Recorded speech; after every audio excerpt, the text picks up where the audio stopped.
তোমার ছিল স্বপ্ন দেখার অসুখ, তুমি আপন মনে কথা বলতে। তোমার ছিল বিষম দুঃখ, তুমি কখনো নদীর পাড়ে একলা যাওনি। তোমার ছিল ছুরির মতন ধারালো রাগ, হঠাৎ যেদিন হাতে তোমার কাঁটা ফুটল, গোলাপ গাছটা লণ্ডভণ্ড করেছিলে, মনে পড়ে না? শুধু কি তাই, প্রজাপতির ডানা ছেড়েছি, কত খেলনা কেড়ে নিয়েছি, অন্তত 3 ডজন কাচের বাসন ভাঙা, সব মিলিয়ে। নিষ্ঠুরতা এখনো তুমি কম যাও না, বিদায় শব্দ কঠিনভাবে বলতে পারো, রুমাল দিয়ে মুখ মুছলেই মিলিয়ে যায় অনেক স্মৃতি। তোমার ছিল দয়ার শরীর, সারা জীবন ভালো না বেশে দয়া দেখালে, লাজুকতার আড়ালে এক অহংকারী।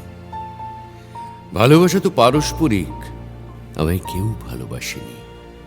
ঘোর দুপুরে অভুক্ত এক ক্লান্ত কিশোর, কেউ কি তাকে কাছে ডেকেছে? তুমি অনেক রাত্রিবেলায় সিঁড়ির মধ্যে বসে থাকতে, নিচে কিংবা ওপর দিকে কোথায় যাবে ঠিক জানো না। এটাই তোমার মূল সমস্যা। পূর্ণিমায় বা অমাবস্যায় পথ খুঁজতে ভুল হয়ে যায়, সেই নদীটা খুঁজতে খুঁজতে মনের ভুল গভীর বনে ঢুকে পড়লে। গভীর এবং অন্ধকারও সেই অরণ্য, শিবের বিশাল জটার মতন, নদীও তাতে হারিয়ে যায়।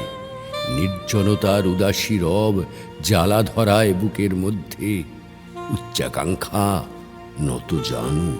একলা রাস্তা পাওনি বলেই গিয়েছিলে না দলে মিছিলে।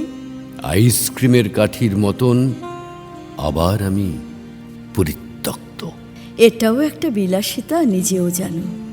তুমিও বুঝি বিলাসী নও, যেমন তোমার স্বপ্ন দেখা। সর্বনাশ ও স্মৃতির দুঃখ, স্বপ্ন এখন এসব দেখায়।